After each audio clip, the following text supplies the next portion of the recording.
Hi everybody, I wanted to do a really quick beginner's guide, quick start guide to Stalker Shadow of Chernobyl, kind of just a vanilla game, because it is absolutely fantastic, this game, an amazing single player adventure experience. However, it can be a little bit difficult to get started because this is an old game. Originally it came out in 2007 and it has some clunky mechanics. Also, the initial sort of first levels can be quite plain and bare, and they're a little bit of a hump to get through before you start getting to the really interesting stuff.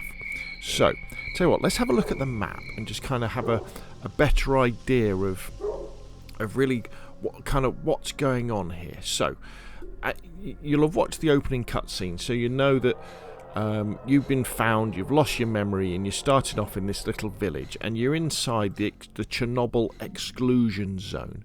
And what's happened is there was the original explosion in Chernobyl, just like in our timeline in real life, but then there's been a secondary explosion later on, and all these strange artifacts have started to appear in the exclusion zone.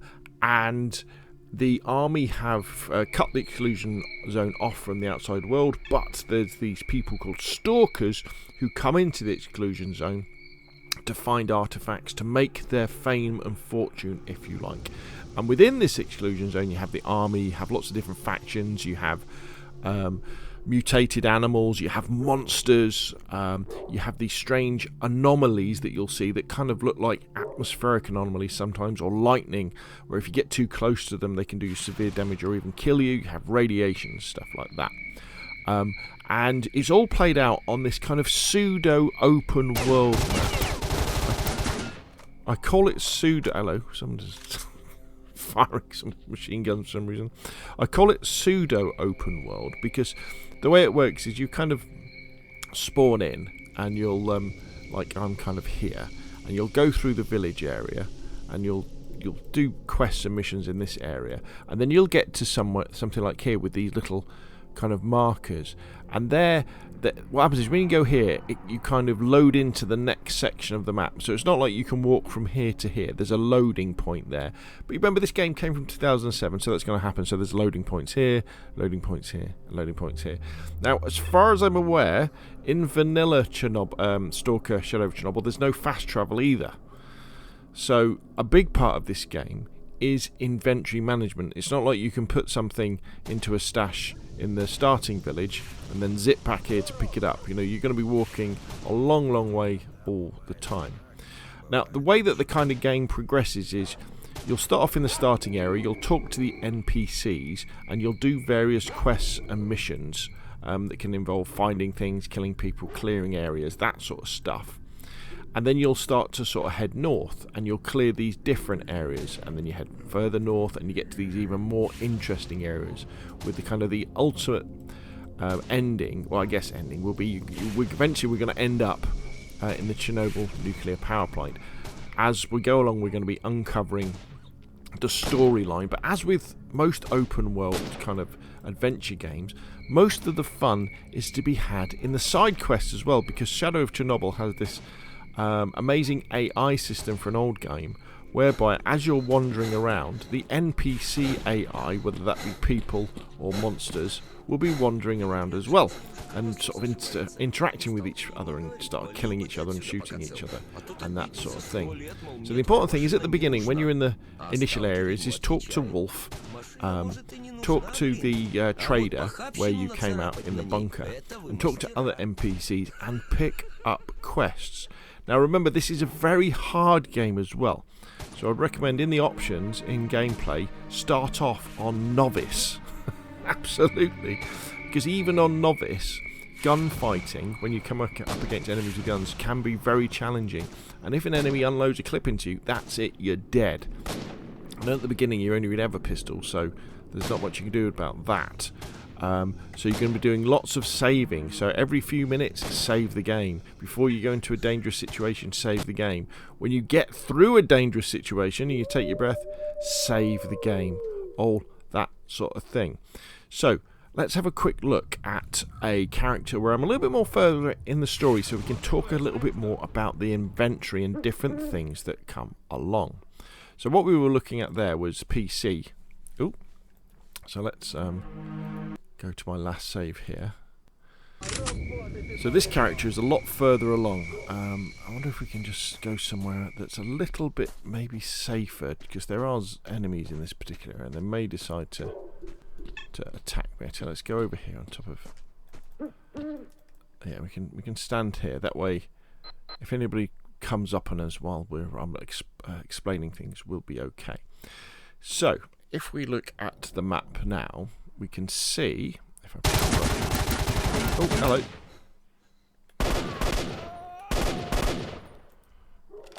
Right, we're bleeding, so we'll just... if you ever start bleeding, you want to apply a bandage, and then you have your first aid kits to apply lots of aid. So we're going to have to watch out for that. So let's go over here, and then we're kind of a little bit more hidden. So let's bring up the map again.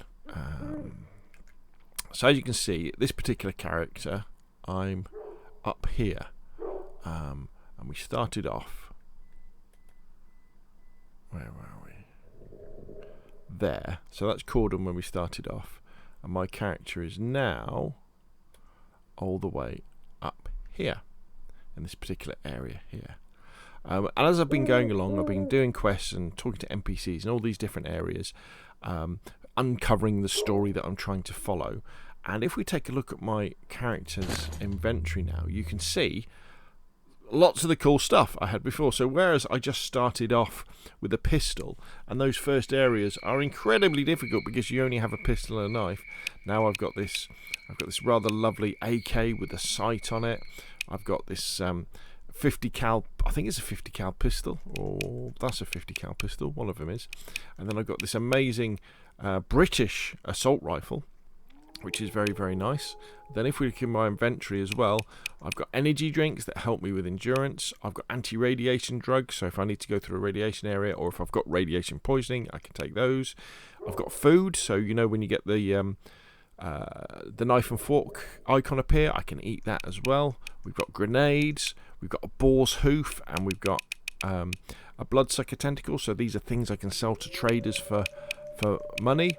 We've got a standard med kit. We've got the army first aid kit, and we've got the scientific first aid kit that will also reduce radio wave sickness and lowers the dose of accumulated radiation.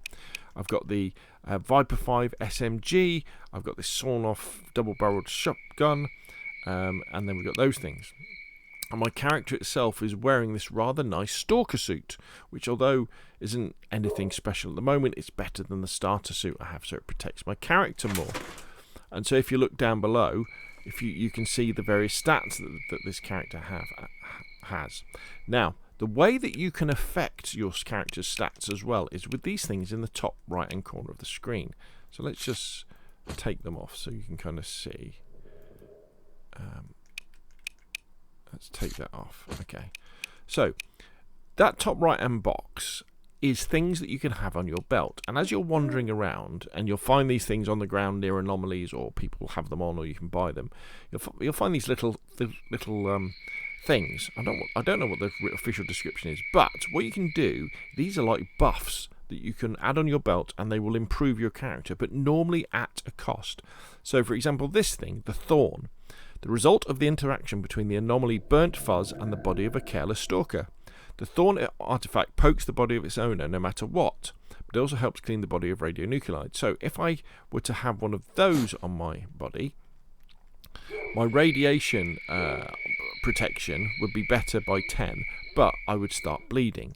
So one of the things you could probably do with that, or I could start bleeding, one of the things that you'd want to do with that then is if you were going into a radiation area, you may well want to stick that on your belt, but obviously at the cost of the fact that you're going to start bleeding. We've also got this one, so this one takes radiation down. We've got the Fireball, crystallizes it in the anomaly burner, fights well with the radioactivity, so that's really going to help me with radioactivity, but it reduces my endurance, so become worse at carrying things. So you can use these in all sorts of combinations. Just be very careful of ones that add radiation to your character, because then you'll start to get radiation sickness and start losing health, and it's very easy to die from that. A big part of the game is managing this inventory, because currently my weight is 50.8 kilos, or my carrying weight is 50.8 kilos, and the optimum is 50. So this means that my character doesn't have that much endurance for sprinting around. Obviously, I could take... Is this thing going to leave me alone? There you go. Obviously, I could take an energy drink to help with that, but it only lasts so long. So as you're going through the game, you'll find different weapons and different things that you'll have to decide whether you want to take them with you or not. So at the moment, I've really got to decide, do I want to keep this AKM, or do I want to keep the EL86? You know, I've got to give the shotgun back to someone, but then will I use another shotgun? And you balance this with the ammo that you will find. Generally, you find most of the ammo on dead players, but of course, if you search through houses, you'll find boxes that have things in, and you'll find stashes as well. If you can store things in stashes and come back to them, but you've got to remember where those things are, and obviously you've got to walk back to them because there's no kind of fast travel that way. Let's have another look at my PDA, and you kind of see the sort of the task that I'm working through now. So I've picked up this one. So eliminate the bandits by the Research Institute. I've done that, so I can go back for the reward. Kill the bandit leader, come back for the reward. Find the artifact called Chunk of Meat. Some of these things are timed when you get a mission off an NPC, and so you only get a certain time to do it. Learn something about Strelok from Siri. Talk to Professor Krugloff. Meet Krugloff. Oh, sorry, they're all my failed ones. What am I talking about? They're all my failed ones. Right, let's go back to... here we go. So these are the ones I'm working on at the moment. Find the documents in the underground lab. And then what I can do is I can say X to have a look at that on the map. Take the key to the lab from Borov, so we can see where that is. Again, I'm just looking at the bottom of the screen, tells you how to do all this stuff. Get out of the bandit base. Find the entrance to the lab. Find what happened to Ghost. Find the family rifle. Return the rifle to the hunter at the bar. That's something I've just done. Find the weapon of the tutor. Bring the customer what has been promised. All this sort of stuff. And then, as I should say before, these are all the completed ones I've done. And as you can see, it's fairly normal to fail things as well. As you can see here, I've managed to fail quite a few things. So, but there we go. But the thing to remember about Stalker is there are multiple endings that can happen. So don't sweat it too much if something doesn't quite go your way. It doesn't necessarily mean that it's going to ruin the game. You're just following a slightly different route. Although, to be honest, the way that the game works... you're going to end up kind of following most of the same things as you go through. But the choices you'll make in terms of the quests you choose to take and the weapons you choose to take with you are really going to change the gameplay that happens, or the gunplay that happens, and the way that the game works. Whether you kind of get up close and personal with an SMG and a shotgun, or find a sniper or a weapon with a nice scope on and engage enemies from a long distance. Talking about enemies, I would always recommend, because the AI are quite clever for a game of this era, there's nothing wrong with engaging enemies from a long way away. And so if there's a big group of enemies, engage them and then run away and let them come to you and pick them off as they come round corners and that sort of stuff. Because if you do get too close, even on novice level, they will come after you and they will overwhelm you and you will die an awful lot. And don't forget to pick through their bodies to get that ammunition to replace the stuff that you would have used. So really that's it, I think, for getting started with Stalker. The rest of it tends to be fairly self-explanatory. Just make your way through those earlier levels. Make sure you keep saving. Don't sweat too much about the fact that there doesn't seem to be too much going on to start off with. Because trust me, as soon as you get into these more better areas, as soon as you get up towards the bar, things really start to take off, and you'll start to go, oh my gosh, how on earth did they make a game like this in 2007? How on earth did they make a game with this massive open area? And where has Stalker Shadow of Chernobyl been all my life? So there we go. I've probably missed out loads of things, but these are the things that I found important to start off with. If you found this video useful, hit like. If you want to see more of the same, press subscribe, and of course I'll see you again soon.